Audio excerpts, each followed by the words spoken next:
దేవుని నామమునకు మహిమ కలుగునుగాక. ఇంత మంచి అవకాశాన్ని కలిగించిన పరిశుద్ధాత్మ దేవునికే మహిమ ఘనత ప్రభావంలో ఆరోపించుచున్నా. వాక్యం గూర్చిన అవగాహన అనే ఈ కార్యక్రమం అందరికీ అవగాహన కలుగుటకై మంచి ఉద్దేశంతో ఈ కార్యక్రమాన్ని ప్రారంభించడం జరిగింది.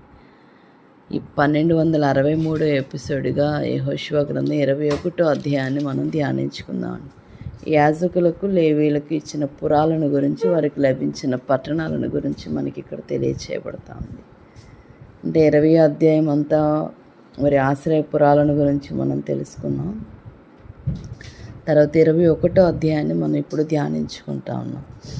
అంటే లేవి వంశపు ప్రధానులైన యాజకులు ఎలియాజరుతో, నూను కుమారుడైన యెహోషువతో, ఇశ్రాయేలీలు ఇతర వంశాలు ప్రధానులతో మాట్లాడేందుకు వెళ్ళారు. ఇది కనాని దేశంలోని షీలోహు పట్టణంలో సంభవించింది. మోషేకు యెహోవా ఒక ఆజ్ఞ ఇచ్చాడు. మేము నివసించేందుకు మీరు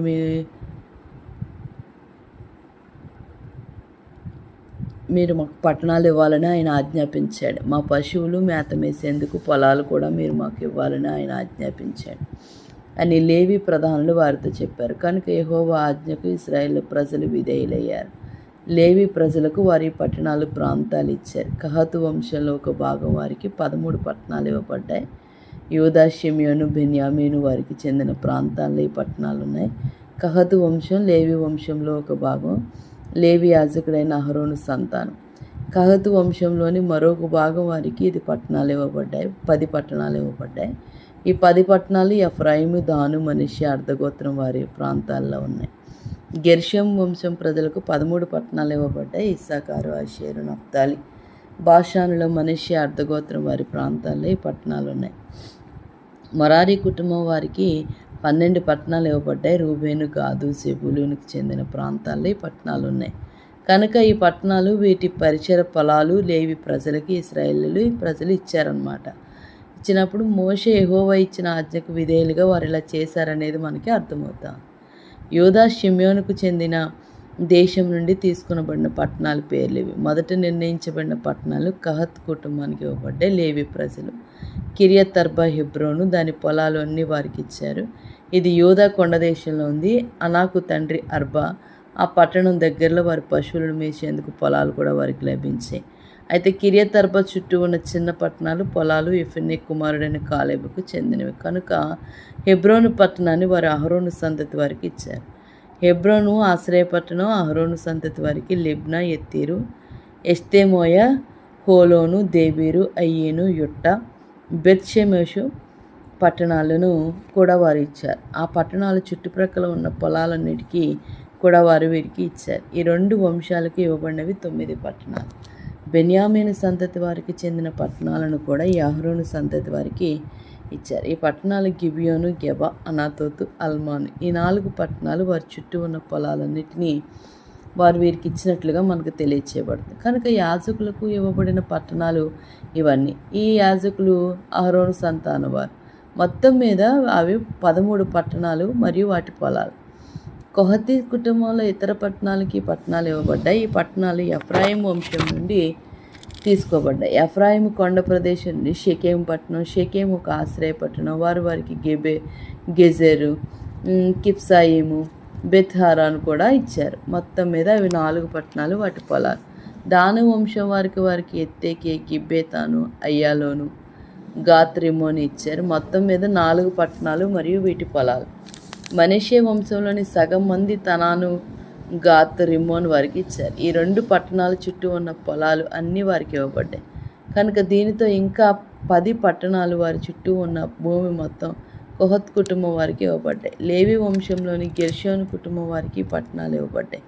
మనష్షే వంశంలోని సగం మంది బాషానులోను, గోలాను వారికి ఇచ్చారు. గోలాను ఆశ్రయపట్టణం. మనష్షే కూడా బెస్తరాను వారికి ఇచ్చారు. ఈ 2 పట్టణాల చుట్టూ ఉన్న మొత్తం భూమి కూడా గెర్షోను కుటుంబం వారికి ఇవ్వబడింది.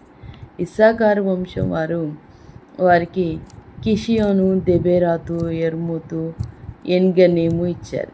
ఈ 4 పట్టణాలు వారి చుట్టూ ఉన్న మొత్తం మీద భూమి కూడా వారి వంశాలు పశువులు ఇశ్రాయేలు వంశానికి ఇచ్చారు.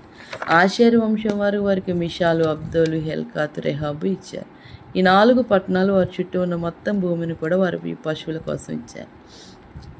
నఫ్తాలి వంశం వారు గలిలీలోని కేదేషును వారికి ఇచ్చారు. కేదేషు ఆశ్రయపట్నం. హమ్మోతు, దోరు, కర్తాను కూడా నఫ్తాలి వారికి ఇచ్చారు. ఈ 2 పట్టణాల చుట్టూ ఉన్న మొత్తం భూమి మీద గెర్షోను కుటుంబం వారికి ఇవ్వబడింది. మొత్తం మీద గెర్షోను కుటుంబం వారికి 13 పట్టణాలు. ఈ పట్టణాల చుట్టూ ఉన్న మొత్తం పొలాలు లభించాయి. మరో లేవి కుటుంబం, మరారి కుటుంబం వారికి ఇవ్వబడిన పట్టణాలు. జెబూలూను వంశం వారు ఇచ్చినవి యొకేనియాయు, కర్త, దిమ్నా, నహాలాలు. ఈ 4 పట్టణాల చుట్టూ ఉన్న మొత్తం భూమి మీద కూడా మొరారి ప్రజలకే ఇవ్వబడ్డాయన్నమాట. అంటే రూబేను వంశం వారికి ఇచ్చిన బేసేరి, యహాను, కెదేమోతు, మోఫాతు. ఈ 4 పట్టణాల చుట్టూ ఉన్న మొత్తం భూమి కూడా మొరారి కుటుంబానికే ఇవ్వబడింది. తర్వాత గాదు వంశం వారికి ఇచ్చినవి గిలాదులోని రామోతు. గిలాదు ఒక ఆశ్రయపట్నం. వారు ఇంకా మహానయీము, హెష్బోను, యాజేరు కూడా వారు ఇచ్చారు. అయితే ఈ 4 పట్టణాల చుట్టూ ఉన్న మొత్తం భూమి కూడా గాదు వారే ఇచ్చారనమాట. మొత్తం మీద మొరారి వారికి ఇవ్వబడిన 12 పట్టణాలు. మొత్తం మీద లేవి వంశానికి 48 పట్టణాలు లభించాయి. అంటే యెహోవా దేవుడేమో ఈ అన్ని గోత్రాలకి అన్ని భాగాలు పంచితే వాళ్ళందరూ కలిసి కొంత భాగం ఇచ్చినప్పుడు 48 పట్టణాలు లేవి వంశానికి వచ్చినట్లుగా మనం చూస్తాము. ఈ పట్టణాలు ఇశ్రాయేలు ప్రజలు స్వాధీనంలో ఉన్న దేశంలోనే ఉన్నాయి. ఈ పట్టణాలు ప్రతి చుట్టూ పశువులు బ్రతికేందుకు గాను భూమి మీద పొలాలు ఉన్నాయి. కనుక ఇశ్రాయేలు ప్రజలకు యెహోవా చేసిన వాగ్దానాన్ని ఆయన నెరవేర్చాడు. ఆయన వాగ్దానం దేశం అంతటినీ ఆ ప్రజలకు ఆయన ఇచ్చాడు. ఆ ప్రజలు ఆ దేశాన్ని స్వతంత్రించుకుని అక్కడ నివసించడం ప్రారంభించారు. మరియు వారి దేశానికి అన్ని వైపులా ఆ ప్రజలు శాంతిని కలిగి ఉండేటట్లు యెహోవా చేశాడు. చాలా కాలం కిందట వారి పూర్వీకులకు ఆయన వాగ్దానం చేసింది ఇదే. వారి శత్రువులు ఎవ్వరూ వారిని ఓడించలేరు. ఇజ్రాయేల్ ప్రజలు వారి ప్రతి శత్రువును ఓడించేటట్టు యెహోవా చేశాడు. ఇజ్రాయేల్ ప్రజలకు యెహోవా చేసిన ప్రతి వాగ్దానాన్ని ఆయన నెరవేర్చాడు. నెరవేరని వాగ్దానాలంటూ ఏమీ లేవు. ప్రతి వాగ్దానం నిజమైంది. అంటే ఇజ్రాయేలులకు దేవుడు పితరులకి ఏ వాగ్దానం ఇచ్చారు, ఆ వాగ్దానాలు ఒక్కటి కూడా నెరవేరకుండా లేదంట. అన్నీ కూడా నెరవేర్చబడ్డాయి అనేది మనకి తెలియచేయబడుతుంది. ఇదే విషయాలు 1 దినవృత్తాంతాల 6వ అధ్యాయం 54 నుంచి 80 వచనాల వరకు మనం చూడవచ్చు. అయితే యెహోవా సెలవిచ్చిన మాటలు ఏదీ తప్పి ఉండలేదంటే ఇశ్రాయేలు ప్రజలకు పితరులకు తాను ఇచ్చిన మాటను నిలబెట్టుకోవడంలో దేవుడు చూపిన ఆ విశ్వాస్యతను మనకి తెలియచేస్తూ ఉంది. ఆదికాండం 24:7, 26:3, 50 అధ్యాయం 24 వచనం. అంటే దేవుడు అబ్రహాం సంతానానికి వాగ్దాన భూమిని ఇవ్వడంలో ఆ సత్యాన్ని మనం గ్రహించగలుగుతాం అన్నమాట. కనాను దేశం స్వాధీనం సంపూర్ణంగాను అసంపూర్ణంగాను జరిగినట్టుగా యెహోషువ గ్రంథం తెలియచేయడం గమనించాం. ఇజ్రాయేలుకు తన వాగ్దానాన్ని నెరవేర్చడంలో దేవుడు నమ్మదగిన వాడుగానే ఉన్నాడు. అలాగే ఇజ్రాయేలు కూడా విశ్వాసం కలిగి నిబంధన విధేయత చూపవలసి ఉంది. అలా కాని పక్షంలో ఆ దేశాన్ని వాళ్ళు సంపూర్ణంగా స్వాధీనపరచుకోవడంలో విఫలమవుతారన్నమాట. అలాగే క్రొత్త నిబంధన ప్రకారం మనకేం తెలియచేయబడుతుందంటే దేవుని యొక్క విశ్వాసులమైన మనం కూడా ఇశ్రాయేలులకు చేసినట్లే తన వాగ్దానాన్ని నమ్మకంగా ఆయన నెరవేరుస్తున్నాడు. దేవుని వాగ్దానాలను ఆయన రాజ్యాన్ని మనం పూర్తిగా పొందాలంటే మన వంతుగా దేవుని పట్ల విశ్వాసం విధేయతను మనం చూపాల్సి ఉంది. లూకాసు వార్త 12:31 అంటే దేవుని వాగ్దానాలు మన పట్ల నెరవేరకపోతే పొరపాటు మనదే కానీ దేవునిది కాదు అనేది మనకు అర్థం అవ్వాలి.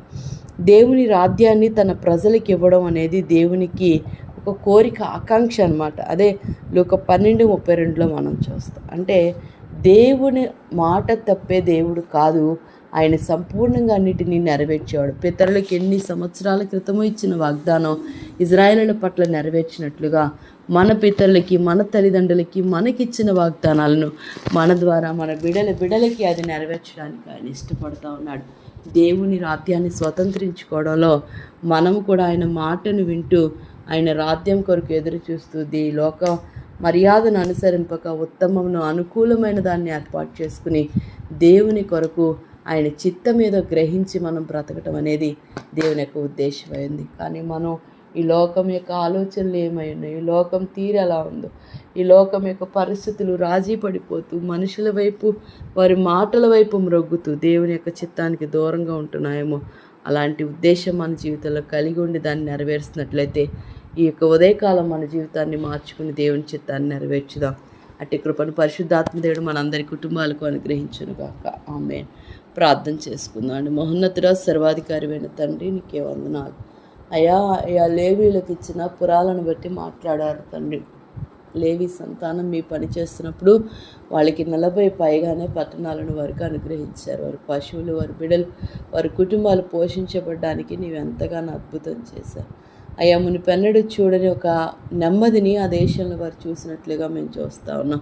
నిజమే ప్రభువా, నీ మీద నమ్మకం కలిగి స్థిరత్వాన్ని కలిగి నిన్ను వెంబడిస్తున్న మా జీవితాల్లో మేము కూడా నాయనా అయ్యా ఇదిగో తండ్రి ప్రభు, అటువంటి స్థిరత్వాన్ని, నెమ్మదిని, సమాధానాన్ని మా కుటుంబాల్లో చూస్తూ, మా రాజ్యంలో చూస్తూ, మా చుట్టుపక్కల చూస్తూ నీ రాజ్యం కొరకు ప్రయాసపడే భాగ్యాన్ని మాకు దయచేయమని అయ్యా. ఈ ఉదయకాలం ఎవరిని క్షమించాలి, ఎవరి గురించి ప్రాధాయపడాలో మాకు తెలియచేయమని మీకే మహిమ, ఘనత, ప్రభావాలు ఆరోపించుకుంటూ మా అందరినీ మీ చిత్తానికి అప్పగించుకుంటూ యేసు నామములో అడిగి వేడుకుని ప్రార్థించు ఉన్నాను తండ్రి. ఆమేన్. ప్రైజ్ లార్డ్ అమ్మ. God bless you. అందరికీ వందనాలు.